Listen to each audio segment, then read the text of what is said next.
మంచిది. దేవుని పరిశుద్ధ నామమునకు మహిమ కలుగును గాక. అజయ్ ఆల్రెడీ చెప్పాడు. ఈ వారం నుంచి వరుసగా 3 వారాలు సిరీస్గా మనం మానవుని జీవితాన్ని గురించినటువంటి కొన్ని ప్రత్యేకమైనటువంటి విషయాలు వినబోతూ ఉన్నాం. ఈ వారము మనం అధ్యయనం చేసేటటువంటి అంశం ఏంటి అంటే పర్పస్ ఆఫ్ లైఫ్. ఈ జీవితం యొక్క ఉద్దేశం ఏంటి, గురి ఏంటి, లక్ష్యం ఏంటి, దీని గమ్యం ఏంటి అనేటటువంటి విషయాన్ని మనము తెలుసుకుందాం. దానికి ముందుగా దేవుని వాక్యాన్ని చదువుకుందాం. Sam number 39. మీ అందరి దగ్గర బైబిల్ ఉంటే తీసి చూడండి. కీర్తనల గ్రంథము 39వ సంకీర్తన 1 నుండి 13వ వచనం వరకు ఉన్నటువంటి లేఖన భాగము తీసుకొనబడింది. ఇందులో నుండి నేను 3 నుంచి 6 వచనాలు చదువుతున్నాను. వర్స్ నంబర్ 3 to 6 మీ బైబిల్లో మీరు చూడండి. నేను తెలుగులో చదువుతున్నాను. నా గుండె నాలో మండుచుండెను, నేను ధ్యానించుచుండగా మంట పుట్టెను. అప్పుడు నేను ఈ మాట నోరారా పలికితిని, యెహోవా, నా అంతము ఎట్లుండునది, నా దినముల ప్రమాణము ఎంతైనది నాకు తెలుపుము. నా ఆయువు ఎంత అల్పమైనదో నేను తెలుసుకొనగోరుచున్నాను. నా దినముల పరిమాణము నీవు బెత్తెడంతా చేసి ఉన్నావు కదా. నీ సన్నిధిని నా ఆయుష్కాలము లేనట్టే ఉన్నది. ఎంత స్థిరుడైనను ప్రతి వాడును కేవలము వట్టి ఊపిరి వలె ఉన్నాడు. మనుష్యులు వట్టి నీడ వంటి వారే తిరుగులాడుతురు. వారు తొందరపడుట గాలికే కదా. వారు ధనము కూర్చుకుందరు కానీ అది ఎవరికి చేజుక్కునో వారికి తెలియదు. ప్రార్థన చేసుకున్నాం. Short prayer. ప్రేమ కలిగిన తండ్రి, పరిశుద్ధుడా, మీ శ్రేష్టమైన నామములకు కృతజ్ఞతలు చెల్లిస్తూ ఉన్నాను. మీ దీన సేవకునిగా, మీ దాసునిగా ప్రభా, మీ పక్షముగా మీ మాటలు ప్రకటించడానికి నిలబడి ఉన్నాను. మీ ఆత్మ చేత అభిషేకించండి. ఈ దినము మీరు తీసుకొని వచ్చినటువంటి యవన బిడ్డల జీవితాలలో ఎలాంటి మార్పును, ఎలాంటి పురికొల్పును మీరు తీసుకురావాలని ఉద్దేశిస్తూ ఉన్నారో దానిని మీరు తీసుకురండి. ఆ విధముగా ప్రభా వినగలిగినటువంటి చెవులు, గ్రహించగలిగినటువంటి హృదయాలు బిడ్డలకు అనుగ్రహించండి.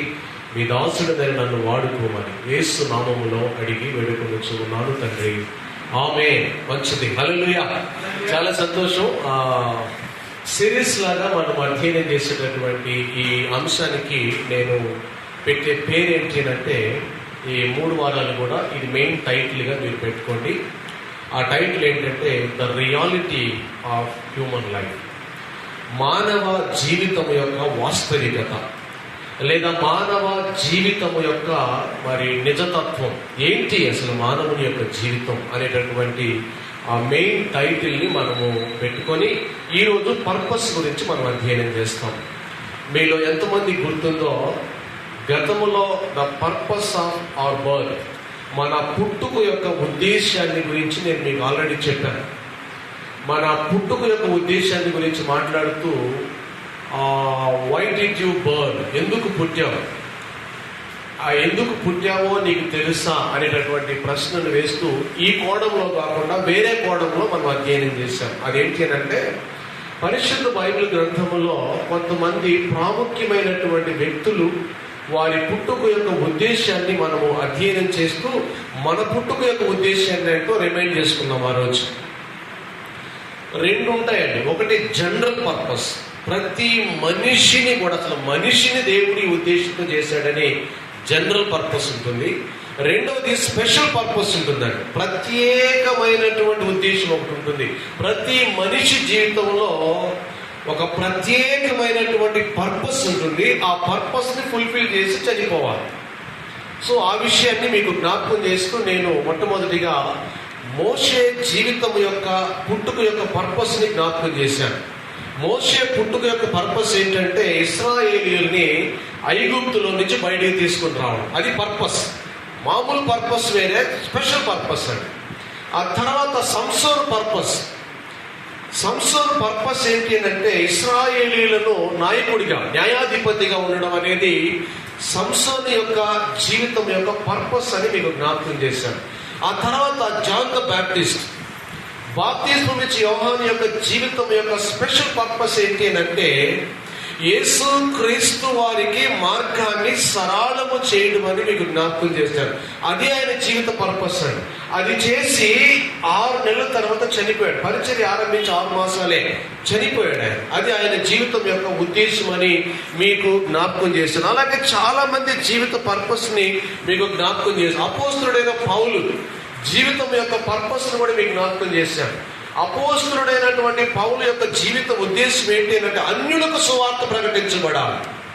యూదులకు, ఇశ్రాయేలీలకు, మరి హెబ్రీలకు కాదు, కానీ ఇతరులకు, అన్యులందరికీ కూడా యేసే మెస్సియా, యేసే రక్షకుడు, విమోచకుడు అని ప్రూవ్ చేయడం అనేది అపోస్తలుడైనటువంటి పౌలు యొక్క జీవిత పర్పస్ అని జ్ఞాపకం చేశాను. చివరిగా యేసుక్రీస్తు జీవిత పర్పస్ కూడా మీకు జ్ఞాపకం చేశారు. ఏంటి చెప్పగలరండి? మానవాళిని వారి పాపము నుండి, ధర్మశాస్త్రము నుండి విమోచించడం త్రూ హిస్ డెత్. ఆయన మరణము ద్వారా విడుదలనివ్వడం యేసుక్రీస్తు జీవితం యొక్క పర్పస్ అని ఈ పుట్టుక పర్పస్ల గురించి మనం అధ్యయనం చేసాం. వాస్తవానికి ఇది అసాధారణమైనటువంటి టాపిక్ అండి. ఎవరు ఈ టాపిక్ గురించి అధ్యయనం చేస్తారో తెలుసా? జనరల్గా మీరు చెప్పండి, ఎవరు అధ్యయనం చేస్తారంటే, మొట్టమొదటిగా మరణ స్థాయిలో ఉండేవాళ్ళు ఉంటారు కదా, చనిపోయే స్థితిలో బెడ్ మీద ఉండి, ఏంటి ప్రభు ఈ జీవితం, అప్పుడు పుట్టాను, ఇంతకాలం బతికాను, పడకలో ఉన్నాను, నేనేం సాధించాను, అసలు ఏంటి జీవితం యొక్క పర్పస్, నువ్వు ఏ ఉద్దేశంతో పుట్టించావు, నేనేం ఫుల్ఫిల్ చేశాను, ఈరోజు పడకలో ఉన్నాను, ఏంటి దౌర్భాగ్య స్థితి అని మరణశయ మీద, మరణ పడక మీద ఉన్న వాళ్ళు ఆలోచిస్తారండి జనరల్గా. రెండోది, జీవితంలో ఎంతో కోల్పోయి, లాస్ అయిపోయి, నిరాశ పడిపోయి, నిరుత్సాహపడిపోయి, ఏంటి జీవితం అంతా నాకు అన్ని వ్యతిరేకతలు వస్తున్నాయి, డిఫరెంట్గా ఉన్నాను, నా జీవితంలో ఏం సాధించాను నేనని అన్ని అనుభవించి ఇందులో సంతోషం లేని వ్యక్తి వేసుకునే ప్రశ్న అండి. అలాగే బైబిల్లో కొంతమంది వారి జీవితమే కాదు, ఓవరాల్గా మానవుని యొక్క జీవితాన్ని గురించి తర్కించిన వాళ్ళు కొంతమంది ఉన్నారు. వారిలో ప్రధానంగా మనం చెప్పుకోవాల్సిన వ్యక్తి యోబు. యోబు మానవుని యొక్క జీవితాన్ని గురించి, తను సమస్తాన్ని కోల్పోయి చివరికి మరణించడానికి సిద్ధంగా ఉన్న టైంలో, ఏంటి ప్రభు ఈ జీవితం అని ప్రశ్న వేసుకున్నాడు. ఎందుకు పుట్టాను, ఎందుకు బ్రతికాను, ఎందుకు చనిపోతూ ఉన్నాను అనేటటువంటి ప్రశ్న ఆయన వేసుకున్నట్లుగా మనం చూస్తాం. 14వ అధ్యాయం యోబు గ్రంథం, మీరు ఇంటికి వెళ్ళాక మొత్తం చదవండి అధ్యాయం అంతా కూడా. ఆ తర్వాత మహాజ్ఞాని అయినటువంటి సొలొమోను మహారాజు ప్రసంగి గ్రంథం 1వ అధ్యాయంలో నుంచి చివరి అధ్యాయం వరకు అంతా వ్యర్థమే. ఈ జీవితం, పుట్టడం, బ్రతకడం, చనిపోవడం మొత్తం వ్యర్థమే.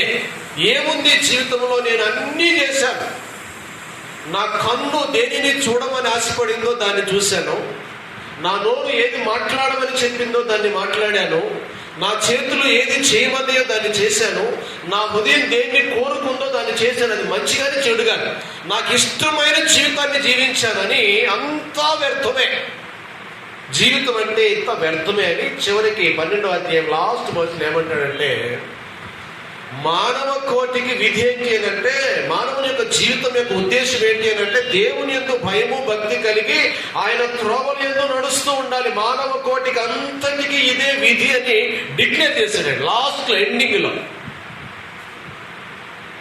అలాగే దావీదు, ఇప్పుడు మనం చదివిన కీర్తన దావీదు కీర్తన 39వ కీర్తన, సామ్ నంబర్ 39. ఇంటికి వెళ్ళి వర్స్ బై వర్స్ మెడిటేట్ చేయండి. ఇక్కడ దావీదు కూడా అదే పరిస్థితిలో ఉన్నాడండి. నా గుండె నాలో మండుతూ ఉంది అంటూ ఉన్నాడు. ఎందుకని? నా గుండె నాలో మండుతూ ఉంది, చూడు నా గుండె నాలో మండుచున్నది, నేను ధ్యానించుచుండగా మంట పుడుతుందండి. నేను మెడిటేట్ చేస్తూ ఉంటే, నేను ఆలోచిస్తూ ఉంటే, నేను నెమరు వేసుకుంటూ ఉంటే, దాని గురించి ఆలోచిస్తూ ఉంటే మండుతూ ఉంది ప్రభు, లోపల నా గుండె రగిలిపోతూ ఉంది అన్నాడు. దేని గురించి ఆలోచిస్తున్నాడు తెలుసండి? దేని గురించి? ద పర్పస్ ఆఫ్ లైఫ్, జీవితము యొక్క ఉద్దేశం ఏంటని ఆలోచిస్తూ ఉన్నాడు ఆయన. ఆ తర్వాత చూస్తే, యెహోవా నా అంతము ఎట్లుండేది నాకు చెప్పయ్యా, నేను ఎదురు చూడలేకపోతున్నాను, ఎప్పుడు చనిపోతానో తెలియట్లేదు, బెత్తడంతా చేశావు కదా అంటాడు. బెత్తడంటే తెలుసు కదా, నేను జనరల్గా ఎట్లా కొలుస్తారో తెలుసా? పాత రోజుల్లో బార అంటే ఎంత చెప్పండి, బార అంటే చూపించండి, బార అంటే ఎంత చూపించండి. తెలియదు. బార్ అంటే ఇది, మూర అంటే ఎంత, ఇది జాన, బెత్ అంటే ఇది. అంటే నా జీవితం ఇంత బారుగా లేదు, అంటే ఇంత విశాలంగా లేదు, అట్లీస్ట్ మోరంతా కూడా లేదు, జానంతా కూడా లేదు. ఎంత చేశావు అంటే చాలా తక్కువయ్యా నేను బ్రతికిన తినాలి. ఏంటి జీవితం ఉద్దేశం? ఈ జీవితం యొక్క పర్పస్ నా జీవితాన్ని బెత్తడంతా చేశావు కదయ్యా నువ్వు. నేను తెలుసుకోవాలనుకుంటూ ఉన్నాను. మరణం వ్యాధితో ఉండి మాట్లాడుతున్నాడండి మాటలు. నేను ఎక్కడికి పోతానో భయం వేస్తుంది మరణం తర్వాత, అందుకనే నోరు కట్టేసుకున్నాను. మంచి మాట్లాడట్లేదు, చెడు మాట్లాడట్లేదు, ఏమీ చేయకుండా మౌనంగా ఉన్నానంట. మొదటి వచనం చూడండి, నా నాలుకతో పాపము చేయకుండానట్లు నా మార్గమును జాగ్రత్తగా చూసుకుంటూ ఉన్నాను. భక్తిహీనులు నా ఎదుట ఉన్నప్పుడు కూడా నా నోరు కట్టి పెట్టుకుంటున్నాను. వారి గురించి ఏం మాట్లాడట్లేదు. ఏం జరుగుతుందో తెలియదు కదా, చనిపోయిన తర్వాత ఎక్కడికి వెళ్తానో తెలియదు కదా, నా అంతం ఎలా ఉంటుందో తెలియదు కదా. అందుకని నేను సైలెంట్ గా పవిత్రంగా బతకడానికి ప్రయత్నం చేస్తున్నానయ్యా. నా నోటితో కూడా కీడు చేయట్లేదు, అయినా కూడా ఎందుకో మండుతుంది. నా ఉద్దేశాన్ని తెలియపరచని అడుగుతా ఉన్నాడు. అక్కడ ఏంటయ్యా నా జీవితం యొక్క ఉద్దేశం? మీరు ఎప్పుడైనా ఆలోచించారా? మీరు ఎప్పుడైనా నా జీవితం యొక్క ఉద్దేశం ఏంటి, పర్పస్ ఏంటి అనే ఉద్దేశాన్ని ఎప్పుడైనా థింక్ చేశారా? 3 విషయాలు. మానవుని జీవితం యొక్క ఉద్దేశాలు 3. ఎక్కడికి వెళ్ళినా, ఎవరు బోధించినా, డిఫరెంట్గా బోధించినా, డీప్గా బోధించినా, పైనే బోధించిన 3. చాలా ఉన్నాయి. అందులో ముఖ్యంగా చెప్పుకోవాల్సినటువంటివి 3 అండి. ఈ 3 విషయాలు మీకు జ్ఞాపకం చేయబోయే ముందు లైఫ్ గురించి కొన్ని విషయాలు మీకు జ్ఞాపకం చేయాలి. అందులో మొట్టమొదటి ఏంటంటే, మీరు చూడండి, మొట్టమొదటి విషయం ద ఆరిజిన్ ఆఫ్ లైఫ్. జీవితము యొక్క ఆరంభం ఎక్కడైంది, జీవితం యొక్క మొదలు ఎక్కడ ప్రారంభమైంది, అసలు ఈ మానవుని యొక్క జీవితం ఎక్కడ ప్రారంభమైంది అనే విషయాన్ని మనం చూస్తే ఆదికాండము 2వ అధ్యాయము 7వ వచనంలో ప్రారంభమైందండి. జెనసిస్ చాప్టర్ 2:7 మీరు చూస్తే అక్కడ మనిషి యొక్క జీవితము ప్రారంభమైందండి. పర్పస్ తర్వాత చూద్దాం. అసలు జీవితం యొక్క ఆరిజిన్ చూద్దాం. ఎక్కడి నుంచి ఆరంభమైంది అంటే 2వ వచనం 7వ వచనంలో ఏమనుంటుందంటే, దేవుడైనటువంటి యెహోవా నేల మంటితో నరుని నిర్మించి వారి నాసికారంధ్రములలో జీవవాయువులుగా నరుడు ఏమయ్యాడు, జీవించు ఆత్మయ్యాడు. ఆ రోజు స్టార్ట్ అయింది మానవుని యొక్క జీవితం. శరీరం ఏమో మట్టితో చేయబడింది, ఊపిరి ఆత్మ ఏమో ఎవరి నుంచి వచ్చింది, దేవుని దగ్గర నుంచి వచ్చింది. ఆ రోజు మొదలైంది మానవుని జీవితం. బిగినింగ్ మీకు జ్ఞాపకం చేశాను. 2వ విషయాన్ని గురించి మనం చూస్తే ద డెఫినిషన్ ఆఫ్ లైఫ్. ఈ జీవితానికి మేధావులు, వేదాంతులు, పరిశుద్ధ గ్రంథంలో ఉన్నటువంటి ఎంతో మంది భక్తులు పెట్టినటువంటి నిర్వచనం ఏంటి, అసలు ఏంటి జీవితం అనే దానికి వాళ్ళు పెట్టినటువంటి నిర్వచనాలు మీరు గమనిస్తే కొన్ని నిర్వచనాలు బైబిల్ జ్ఞాపకం చేస్తుందండి. అదేంటి అంటే, జీవితమునకు మరణమునకు మధ్య ఉండే కాల వ్యవధి అన్నాడు. జీవితం అంటే చనిపోవడానికి పుట్టడానికి మధ్య ఉండేటటువంటి కాలం. అది 30 ఏళ్ళు కావచ్చు, 40 ఏళ్ళు కావచ్చు, 100 ఏళ్ళు కావచ్చు. ఇప్పుడు మనము మీలో కొంతమంది 20లో ఉన్నారు, కొంతమంది 25లో ఉన్నారు, కొంతమంది 30లో ఉన్నారు, కొంతమంది 15లో ఉన్నారు. ఓవరాల్ గా మీరు పుట్టారు, మరణించడానికి ఇంకా టైం ఉంది. ఈ మధ్యలో ఉన్న కాలాన్ని జీవితము, లైఫ్ అని పిలిచారు, జీవితం అని. ఆ తర్వాత 2వది దాని నిర్వచనాన్ని గురించి మనం ఆలోచిస్తే, ఈ మరణాన్ని గురించి నిర్వచనంలో మనం ఆలోచించినప్పుడు ఒక ఆశ అన్నాడు, హోప్, నిరీక్షణ. జీవితం అనేది మనిషి బ్రతికేటప్పుడు ఆశాజీవి అంటారు కదా. ఆశతో బ్రతుకుతూ ఉంటాడు. రేపు అది చేయాలి, 5 ఏళ్ల తర్వాత ఇది చేయాలి, 10 ఏళ్ల తర్వాత ఇలా చేయాలి, ఈ జీవితంలో ఇది సాధించాలని ఆశతో బ్రతుకుతూ ఉంటాడండి. వాస్తవానికి చచ్చిపోతామని తెలుసు, కానీ ఎవరు కూడా చచ్చిపోయే విషయం గురించి ఎవరు ఆలోచించరండి. నిరీక్షణ, హోప్ అండి. 3వ డెఫినేషన్ బైబిల్ ఏమిస్తుందంటే, ఈ జీవితాన్ని గురించి రుణం అంటుందండి. డెప్ట్ అంటారు కదా, డెప్ట్.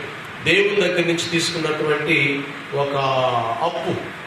ఎవరి దగ్గర అప్పు తీసుకున్నాం అనుకోండి, డబ్బులు మళ్ళీ ఏం చేయాలి, వాళ్ళకి ఇచ్చేయాలి. సో జీవితం కూడా ఎలాంటిదంటే, దేవుడు మనకి ఇచ్చినటువంటి ఒక రుణం. ఏదో ఒక రోజు మళ్ళీ ఆయన తిరిగి దాన్ని తీసుకుంటాడు, మనం కూడా ఇచ్చేయాలి. ఎలా ఇచ్చాడో అలా ఇచ్చిన వాడు నీతిమంతుడు. ఎలా ఇచ్చాడో అలా తిరిగి ఇచ్చిన వాడు మాట మీద ఉన్నవాడు. ఎలా ఇచ్చాడో అలా ఇచ్చిన వాడు పరిశుద్ధుడు. దేవుడు ఎలా ఇచ్చాడండి? దేవుడు ఎలా ఇచ్చాడు? పరిశుద్ధమైనదిగా ఇచ్చాడు, పవిత్రమైనదిగా ఇచ్చాడు, జ్ఞానవంతులుగా ఇచ్చాడు, నిత్య జీవాన్ని కలిగినటువంటి వాళ్ళగా ఇచ్చాడు. దాన్ని అలాగే మళ్ళీ తిరిగి ఇచ్చేయాలి. అలా ఇచ్చిన వాళ్ళు ఎవరైనా బైబిల్లో మీకు తెలుసా? అలా ఇచ్చిన వాళ్ళు బైబిల్లో మీకు ఎవరైనా తెలుసా? యోబు. ఇంకా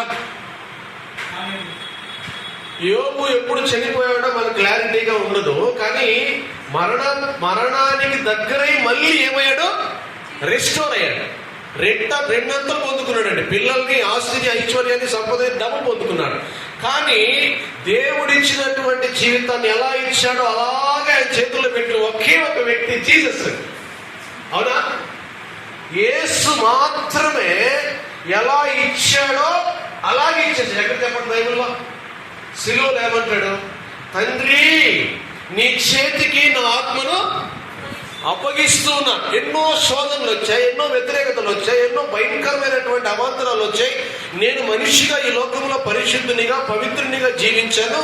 అయితే అలాగే మళ్ళీ నన్ను నేను నీకు సరెండర్ చేసుకుంటున్నాను. యేసు ఒక్కడేనాడు. యేసునందు విశ్వాసం ఉంచిన వాళ్ళు కూడా అలాగే ఇచ్చేయాలి. లాస్ట్ స్టేజ్లో కూడా హ్యాపీగా ఉండాలి. లాస్ట్ స్టేజ్లో కూడా క్రీస్తుని వెంబడించిన వాళ్ళు తిరిగి దేవునికి ఆత్మను అప్పగించేటప్పుడు ఆనందంగా అప్పగిస్తారు, ప్యూర్గా అప్పగిస్తారు, జెన్యూన్గా అప్పగిస్తారు. ప్రభా, ఇది నువ్వు ఇచ్చింది, ఇంతకాలం బ్రతికాను, ఇలా బ్రతికాను, ఇది నేను నీకు తిరిగి ఇచ్చేస్తున్నానని సంతోషంగా ఇవ్వాలి. ఎంతమంది ఈరోజు డెత్ గురించి సంతోషపడుతున్నారు? అందరూ భయపడుతున్నారు కదా. డెత్ అంటేనే భయం. నో, డెత్ అంటే భయపడకూడదు. క్రైస్తవులకు డెత్ భయం కాదు. క్రైస్తవులకు డెత్ అనేది హ్యాపీయెస్ట్ మూమెంట్. మనం చెప్పాను మిలియన్ డేస్ మెమోరియల్ సర్వీస్లో, మరణ సమయం, మరణ గడి అనేది it's the happiest moment with the Christian. క్రైస్తవునికి చాలా సంతోషకరమైనటువంటి గడియ మరణించడం అనేది. అది ఎవరికి అర్థమవుతుందంటే దేవునితో ఎక్కువ సంబంధం ఉన్న వాళ్ళకి మాత్రమే అర్థమవుతుందండి. మామూలు వ్యక్తులకి డెత్ అనేది బాధ, వేదన, దుఃఖం, కష్టం, వదిలేసి వెళ్ళిపోతాం కదా. అది నెక్స్ట్ ఉంటుంది కదా. మరణం తర్వాత ఏం జరుగుతుందో అందులో మనం అధ్యయనం చేద్దాం. ఆ తర్వాత మనము లైఫ్ స్పాన్ గురించి మీకు ఇంతకుముందే వినుంటారు. లైఫ్ స్పాన్ గురించి మనం ఆలోచిస్తే మొట్టమొదటిగా ఆరిజిన్ చూసాము, డెఫినేషన్ చూసాము. ఆ తర్వాత లైఫ్ స్పాన్ గురించి మనం ఆలోచిస్తే ఎంతకాలం బ్రతుకుతారు మనిషి అని అంటే, పాత నిబంధనలో మనం ఆలోచించినప్పుడు ఎక్కువ కాలం బతికిన వాళ్ళు ఎవరండి బైబిల్లో? ఎక్కువ కాలం మన జీవితాన్ని గురించి, పర్పస్ గురించి తెలుసుకోకముందు కొన్ని విషయాలు మెడిటేట్ చేస్తున్నాం. ఎక్కువ కాలం బ్రతికిన వాళ్ళు ఎవరు జీవితంలో? మెతుషెల ఎంతకాలం బతికాడు? 900. పోనీ ఆదాము ఎంతకాలం బతికాడు? 30. 69 ఆయన. మెతుషెల 69, ఈయనేమో 30. 930 సంవత్సరాలు ఆదాము బ్రతికాడు. సో ఆడి నుంచి చూసుకుంటూ వస్తే ఆ తర్వాత ఫ్లడ్ తర్వాత ఎంతకాలం బతుకుతున్నారు? మోషే కాలం వచ్చేసరికి ఎంతకాలం బతుకుతున్నారు? మోషే కాలానికి వచ్చేసరికి ఎంతకాలం అంటే ఇప్పుడు ఆయుష్ కాలం ఎంత అయింది? 70 లేదా 80. అది కూడా ఆయాసం, దుఃఖం అన్నారు. ప్రజెంట్ మరలా పెరిగింది తెలుసా మీకు? లైఫ్ స్పాన్ పెరిగిందండి. మొన్నటి వరకు 5 to 10 years బ్యాక్ వరకు 58. భారతదేశంలో మనిషి యొక్క సగటు వయసు ఎంతకాలం బతుకుతాడంటే 50. ఇప్పుడు 70-80కి చేరిందండి. కారణం ఏంటంటే మంచి మంచి ఫెసిలిటీస్ ఉన్నాయి, మంచి రిక్వైర్మెంట్స్ ఉన్నాయి, మంచి మెడిసిన్ ఉంది, జాగ్రత్తలు ఉంది. మనుషులందరూ జ్ఞానం మీరారు కాబట్టి గ్యారంటీగా జాగ్రత్తలు తీసుకుంటే ఎంతకాలం బతకచ్చు? 70-80 ఏళ్ళు ఆరోగ్యంగా బతకచ్చు అని ఇప్పుడు ప్రజెంట్ సర్వేలు చెప్తూ ఉన్నాయి. సో ఆ తర్వాత ఆ లైఫ్ స్పాన్ అలాగే తగ్గుతూ వచ్చిందండి. తగ్గుతూ రావడానికి చాలా రీజన్లు ఉన్నాయి. ఒక రీజన్ మీకు జ్ఞాపకం చేస్తాను. ఆ రీజన్ ఏంటంటే, దీర్ఘాయుష్మంతులు అవడానికి చాలా కారణాలు. ఒకే ఒక కారణం ఏంటో మీకు జ్ఞాపకం ఉందా? ఫస్ట్ కారణం, తన తల్లిని తండ్రిని సన్మానిస్తే వాళ్ళు ఎవరు బతుకుతారంట? ఎక్కడుందండి అది? లాలో ఉంది కదండి. లాలో ఏమనుంటుందంటే, తల్లిని తండ్రిని సన్మానించిన వాడు దీర్ఘకాలం బ్రతుకుతాడు, దీర్ఘాయుష్మంతులు అవుతారు. ఈ రోజు తల్లిని తండ్రిని సన్మానించే వాళ్ళు కరువైపోయారండి. అందువల్లే అది ఒక్కటే కదా, చాలా రీజన్లు ఉన్నాయి. వాక్యాన్ని అనుసరించిన వాడు, వాక్యాన్ని వెంబడించిన వాడు, వాళ్ళందరికీ ఆయుష్కాలం పెరుగుతుందండి. ఇవన్నీ తగ్గిపోతూ ఉన్నాయి కాబట్టి ఆయుష్ తగ్గిపోతూ ఉందండి. ఆ తర్వాత ఆ కాల వ్యవధిని గురించి తర్వాత మనం ఆలోచిస్తే కంపేర్ చేశాడు కదా లైఫ్ని, పోల్చాడు కదా లైఫ్ని, జీవితాన్ని కొన్నిటితో పోల్చాడు. మీకు అందరికీ తెలిసిన విషయంలో ఒక్కొక్కటిగా చెప్పండి, దేంతో పోల్చాడు బైబిల్లో జీవితాన్ని? ఇంకా ఆవిరి, ఇంకా చాలా విషయాలతో పోల్చాడు. ఇవన్నీ కూడా చాలా షార్ట్గా ఉంటాయండి, సింపుల్ అంతే. అంటే అంత గ్యారంటీ లేదు లైఫ్ అని అర్థం. గ్యారంటీ లేదు. దాదాపుగా 10 ఇచ్చాడు. 10 ఉన్నాయి. కొన్ని ఒకటైతే నేల మీద వేసిన నీటి బిందువులు బైబిల్లోనే ఉంటుందండి. సో ఇట్లా కంపేర్ చేస్తున్నాడు, లైఫ్ గురించి మాట్లాడుతున్నాం. ఆరిజిన్ చూసాం, ఆ తర్వాత రెండోది డెఫినేషన్ చూసాం, మూడోది ఎంతవరకు కాల వ్యవధి ఉంటుందో చూసాం, కంపారిజన్ కూడా మనకు తెలుసు. ఆ తర్వాత కైండ్స్ ఆఫ్ లైఫ్స్ కూడా బైబిల్లో ఉన్నాయండి. ఎన్ని రకాలైనటువంటి జీవితాలు ఉన్నాయి? ఎవరైనా చెప్పగలరు ఎన్ని రకాల జీవితాలు ఉన్నాయి? ఎన్ని రకాల జీవితాలు ఉన్నాయి బైబిల్లో? మీరు చూస్తే కొన్ని రకాలైనటువంటి జీవితాలు ఉన్నాయండి. 3 రకాల జీవితాలండి. చెప్పగలరా 3 రకాల జీవితాలు ఏంటో? నంబర్ 1 ఫిజికల్ లైఫ్, ఇది. రెండవది స్పిరిచువల్ లైఫ్, ఆత్మీయ జీవితం. మూడవది ఇటర్నల్ లైఫ్. ఈ 3 జీవితాలు ఆ టైప్స్ అండి. ఈ 3 జీవితాలు ఉంటాయి. ఫిజికల్ లైఫ్, రెండవది స్పిరిచువల్ లైఫ్, తిరిగి జన్మించిన తర్వాత స్టార్ట్ అవుతుంది. ఎటర్నల్ లైఫ్ ఎప్పుడు స్టార్ట్ అవుతుందండి?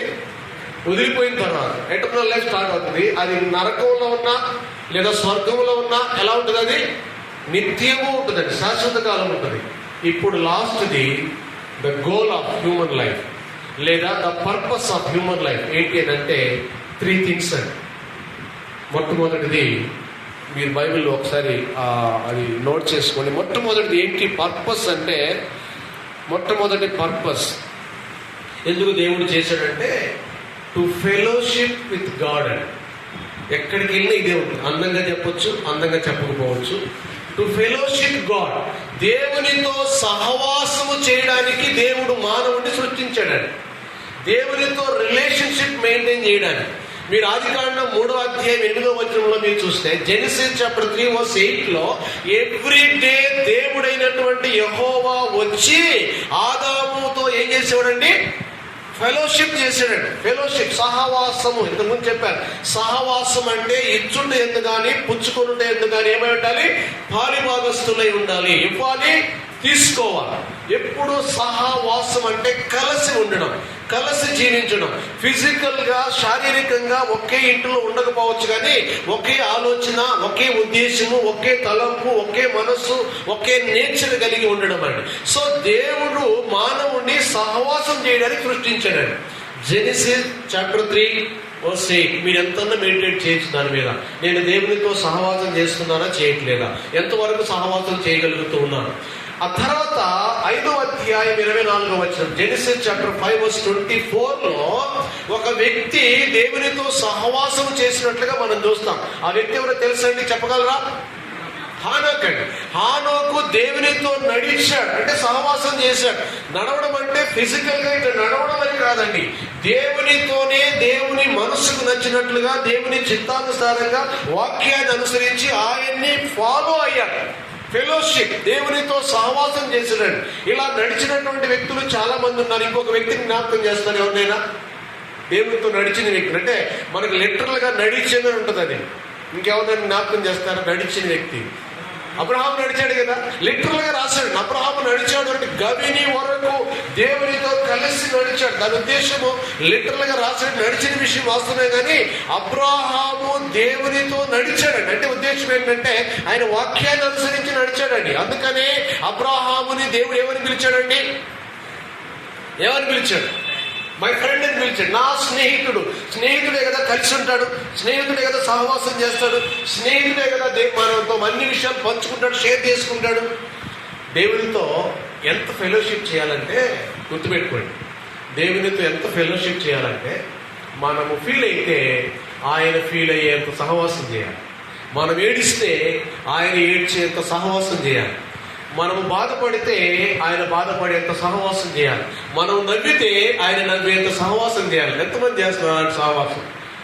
మీరు ఈ విషయాన్ని నా స్నేహితుడైన అబ్రహాముకు చెప్పకుండా నేను దాచదనా? అతను ఫీల్ అవుతాడేమో. దేవుడు ఫీల్ అవుతున్నాడండి. దేవుడు ఫీల్ అవుతున్నాడు. ఏమని? చెప్పకపోతే ఎలాగా? ఆయన అన్ని నాకు చెప్తూ ఉన్నాడు కదా, అన్ని షేర్ చేసుకుంటూ ఉన్నాడు కదా, అన్ని నాతో పంచుకుంటూ ఉన్నాడు కదా, నేనేలా చెప్పకుండా ఉండేది ఆయనతోటి? మొహమాట పడుతున్నాడు. దాన్ని ఏమంటారండి? మొహమాటం అంటారు కదా. దేవుడి దగ్గర అలాంటి మొహమాటం తెచ్చుకోవాలండి. అంటే అంత డీప్గా రిలేషన్షిప్ మెయింటైన్ చేయాలి. నేను కొన్నిసార్లు క్రైస్తవులు కానీ సేవకులు కానీ భౌతికంగా రియాక్ట్ అవ్వకూడదు. కొన్ని విషయాలు భౌతికంగా రియాక్ట్ అవ్వకూడదు. భౌతికంగా మనం రియాక్ట్ అయితే దేవుడు రియాక్ట్ అవ్వడం ఆపేస్తాడు. నా సేవకుడు, నా కుమారుడు, నా కుమార్తె, నన్ను అనుసరించేవాడు, నాతో సహవాసం చేసేవాడు, ఇతన్ని ఎవరో ఏడిపిస్తూ ఉన్నారు, ఇతన్ని ఎవరో బాధ పెడుతూ ఉన్నారు, ఇతన్ని ఎవరో ఇబ్బంది పెడుతూ ఉన్నారు అనుకొని దేవుడు ఏం చేయాలంటే he will enter into the situation లోకి ఆయన ఎంటర్ కావాలి. ఎప్పుడైనా గుర్తుపెట్టుకోండి, ఆయన ఎంటర్ అయ్యే విధానంలో ఫెలోషిప్ చేయాలండి. నువ్వు ఆర్థిక విషయాల్లో బాధపడుతున్నావా, లైఫ్ సెటిల్మెంట్ విషయంలో బాధపడుతున్నావా, మ్యారేజ్ విషయంలో బాధపడుతున్నావా, లేదా ఫ్యామిలీ విషయంలో బాధపడుతున్నావా, ఏ విషయంలో నువ్వు ఫీల్ అవుతూ ఉన్నావో ఆ విషయంలో ఆయన ఎంటర్ అయ్యే అవకాశం ఇవ్వాలి. మనం ఆయన ఎంటర్ అవ్వాలండి. అది ఫెలోషిప్ అంటే, అది సహవాసం అంటే.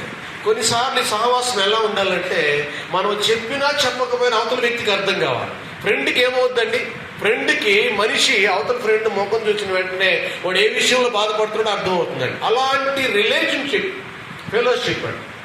డూయింగ్ ఫెలోషిప్ లేదా టు ఫెలోషిప్ విత్ గాడ్. దేవునితో సహవాసం చేయడానికి దేవుడు మనిషిని సృష్టి, అదే జీవితం యొక్క ఉద్దేశం. మనుషులు దేవునితో సహవాసం చేయడం మర్చిపోయి లోకంలో అన్నిటితో సహవాసం చేస్తున్నారు. మొత్తం టైం అంతా వేరే విషయాలతో స్పెండ్ చేస్తున్నారు, కానీ దేవునితో సహవాసం చేయడానికి సమయం లేదండి. చాలా సాడ్ థింగ్, చాలా విచారకరమైన విషయం. దేని కోసమైతే ఒక వస్తువు క్రియేట్ చేయబడిందో అది చేయకుండా వేరే పనులు చేస్తూ ఉందండి. ఇది ఎందుకు క్రియేట్ చేయబడిందో ఇదే చేయాలి. అదే పర్పస్. జీవితం పర్పస్ ఏంటంటే నువ్వు ఉద్యోగం చేయొద్దని చెప్పట్లేదండి. నువ్వేమన్నా చెయ్యి, బట్ ప్రైమరీ థింగ్ ఏంటంటే you have to fellowship with God. దేవునితో సహవాసం చేయాలి. అది ఫస్ట్ థింగ్ అండి. అందుకని ఈరోజు చర్చిలో ఖచ్చితంగా ప్రతి మనిషి కూడా జెన్యూన్గా వేలు పెట్టి చూపించకుండా యథార్థంగా చేయాల్సిన 4 విషయాలు చెప్పారు. నంబర్ వన్ ఏంటంటే ఇన్ ద డేలో రోజులో మొట్టమొదట నువ్వు ప్రాధాన్యత ఇవ్వాల్సింది దేనికంటే సీకింగ్ గాడ్, దేవుణ్ణి వెతకడం కోసం ఫస్ట్ ప్రయారిటీ ఇవ్వాలి. నిద్ర లేచిన వెంటనే నీ రోజును ఆరంభించిన వెంటనే నువ్వు 3 గంటలకలే, 4 గంటలకలే, 5 గంటలకలే ఇమ్మీడియట్గా మోకరించి దేవుణ్ణి వెతకాలి. అది ఫస్ట్ థింగ్.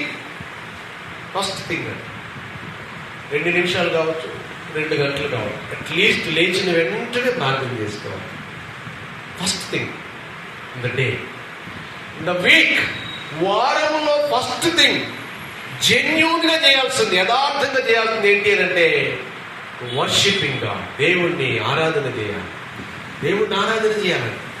7 రోజులు ఉంటే మొట్టమొదటి రోజు ఆదివారం నువ్వు ఎక్కడున్నా, ఎంత బిజీగా ఉన్నా ఫెలోషిప్ లోకి రావాలి, ఏఎఫ్సీలోకి రావాలి, సంఘ సహవాసంలోకి రావాలి. అలా రాకపోతే మిగిలిన 6 రోజులు ఆశీర్వాదకరంగా ఉంటాయని చెప్పలేము.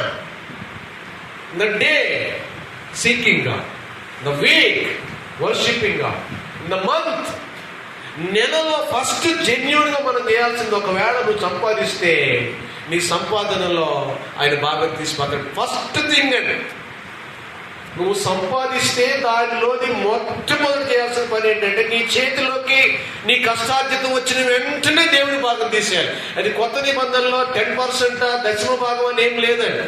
మీకు తెలుసా, దశమ భాగం అనేది ఓల్డ్ టెస్టిమెంట్ ట్రెడిషన్ అంటారు కదా. దశమ భాగం అంటే 3 డివైడ్ చేయాలండి. 1 లేవీలకి ఇవ్వాలి, సేవకులకి ఇవ్వాలి. 2 మందిర అవసరాలకు ఇవ్వాలి. 3వది పూర్ పీపుల్కి ఇవ్వాలి. ఆ లెక్క ప్రకారం యూదులు 23% తీసేవాళ్ళు అండి దశమ భాగం. అంటే ఎంత? 23%. 1000లో 230 రూపాయలు తీయాలి. కానీ మనకి దేవుడు ఛాయిస్ ఇచ్చాడు. దాన్ని అంతగా లిటరల్ గా తీయమని చెప్పలేదు, కానీ నువ్వు మనస్సులో అనుకున్నంత, నువ్వు డిసైడ్ చేసినంత బట్ వర్ధిల్లిన కొలది ఇవ్వాలి.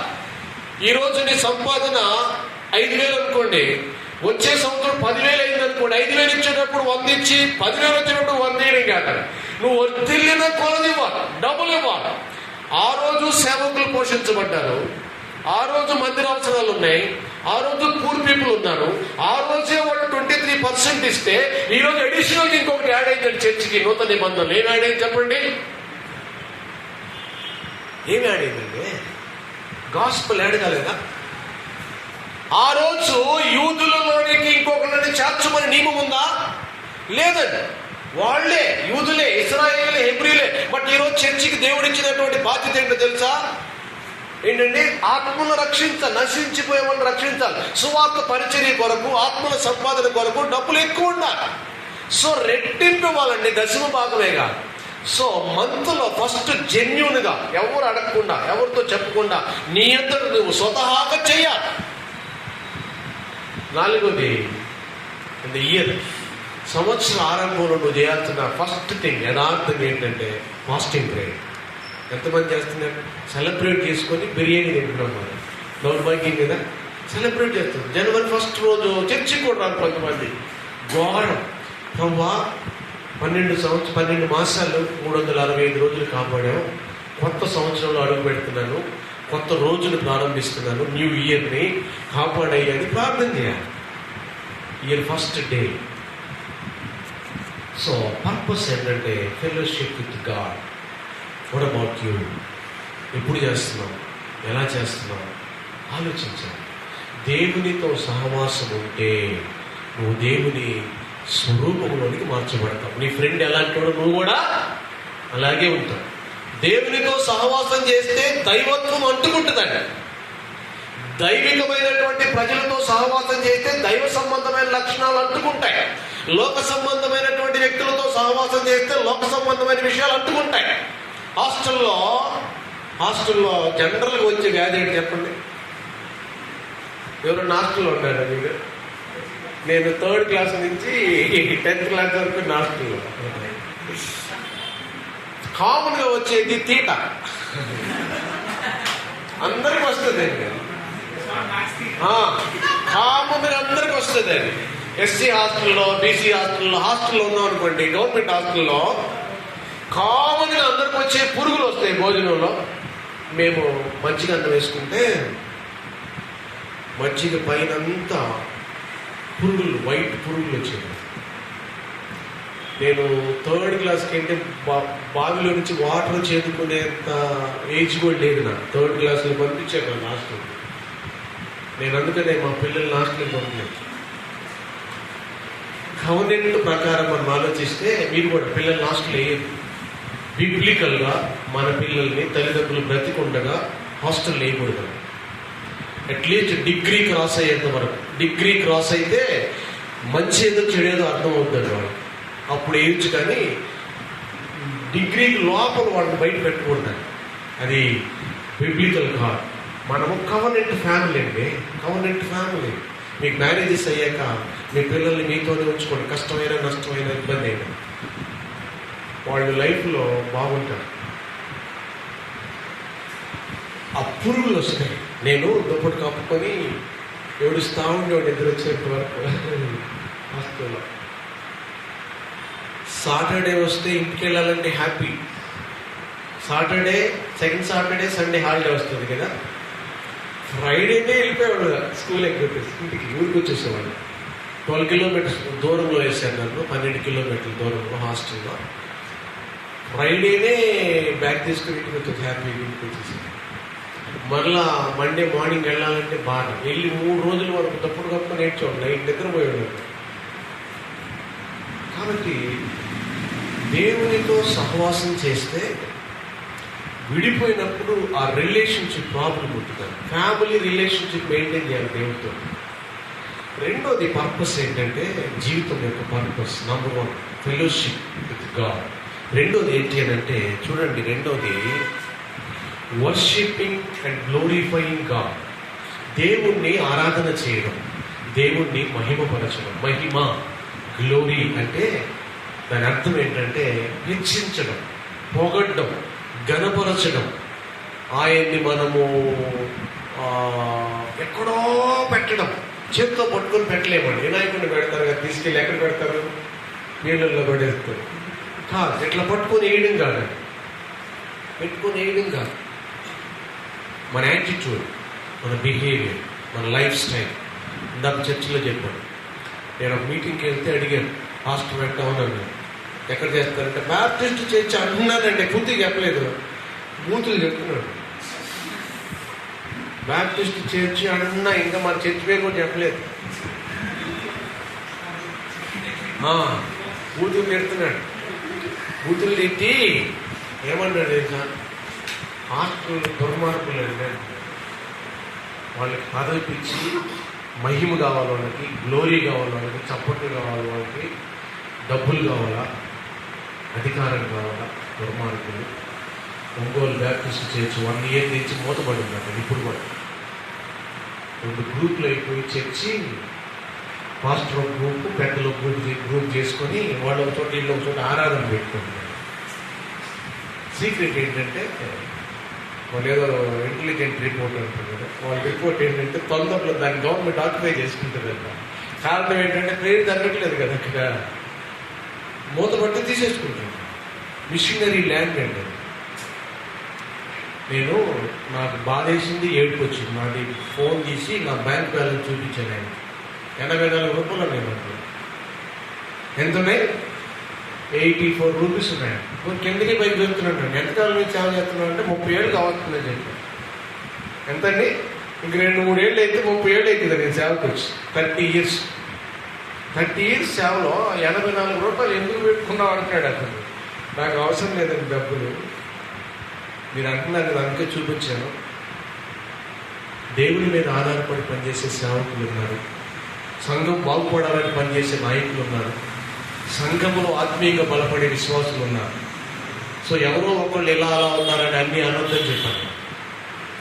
వర్షిపింగ్ గాడ్, దేవుణ్ణి మనం ఆరాధన చేయాలి. ఆరాధన అంటే ప్లీజింగ్ అని, ఒరిజినల్ కూడా ఇంతకుముందు చెప్పాను. ప్లీజింగ్ అంటే సంతోషపరచాలి, ఆయన గొప్ప చేయాలి. ప్రజలు దేవుణ్ణి ఎప్పుడు గొప్ప చేస్తారు చెప్పండి? ప్రజలు దేవుణ్ణి ఎప్పుడు గొప్ప చేస్తారు, ఎప్పుడు గ్లోరిఫై చేస్తారు? మాథ్యూ చాప్టర్ 6 అక్కడ చాప్టర్ 5 అనుకుంటారు. అక్కడ ఏమవుతుందంటే, ప్రజలు అన్యులు మీ సత్క్రియలను చూసి పరలోకమందున్న మీ ప్రభువుని మహిమపరుచున్నట్లుగా వారి ఎదుట మీ వెలుగు అనే సత్క్రియలు ఏం చేయాలి? 16వ వచనం అండి, 5వ అధ్యాయం 16వ వచనం, చాప్టర్ 5:16 అనుకుంటాను. మహిమపరుచినట్లుగా వారి ఎదుట మీరు ఏమి ప్రత్యక్షపరచాలి? క్రియలు. ఈ క్రియలు ఎప్పుడు డిసైడ్ చేశాడు తెలుసా దేవుడు? ఎప్పుడు డిసైడ్ చేశాడండి? భూమికి పునాది వేయక ముందే మంచి క్రియలు మీరు చేయాలని, మీ మంచి క్రియలు చేయడం కొరకు పిలుచుకొని, ఎన్నుకొని, ఏర్పరచుకొని ఆయన రక్తంలో కడిగి మనల్ని తన బిడ్డలకు అంగీకరించాడు. ఎందుకంటే ముందుగా సిద్ధపరిచిన క్రియలు చేయడానికి. మన క్రియలు ప్రభువుని మహిమపరుస్తాడు. మన నేను చేసే పనులు ఏదైతే ఉన్నాయో, నా లైఫ్ స్టైల్ ఏదైతే ఉందో, ఆ లైఫ్ స్టైల్ ప్రజలు చూసి తన దేవుని సేవకుడండి అన్నాడు, వీళ్ళు క్రైస్తవులండి అన్నాడు, వీళ్ళు విశ్వాసులండి అన్నాడు. So worshipping God and glorifying God, that is the purpose of human life. Second purpose మీరు రెఫరెన్స్ రాసుకొని కావాలంటే, రెఫరెన్స్ ఆదికాండం 4వ అధ్యాయం 4వ వచనం 26వ వచనం, 4వ అధ్యాయం 4వ వచనం అలాగే 26వ వచనం. Genesis Sam number 34 verse 1-3. అక్కడ 4వ అధ్యాయం 4వ వచనం ఏముంటుందో తెలుసండి? హేబేలు కయ్యూను ఇద్దరు కూడా వాళ్ళ అర్పణ తీసుకెళ్తారండి దేవుని దగ్గరికి. ఒకళ్ళ అర్పణ బట్టి దేవుడు సంతోషపడ్డాడు, ఒకళ్ళ అర్పణ బట్టి దేవుడు సంతోషపడలేదండి. అది ప్లీజింగ్ గాడ్ అంటే.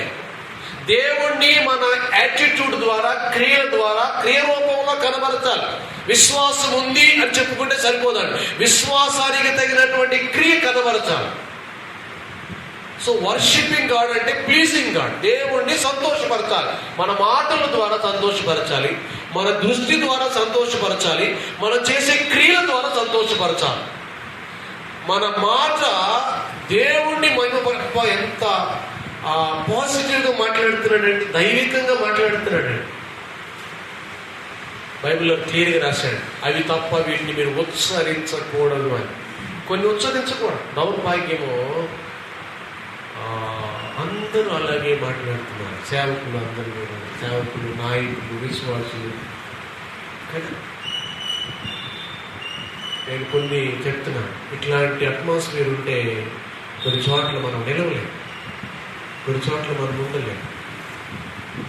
ఇట్లా వర్షిపింగ్ గాడ్, గ్లోరిఫైయింగ్ గాడ్, దేవుని మహిమపరచాలి. Second purpose of life.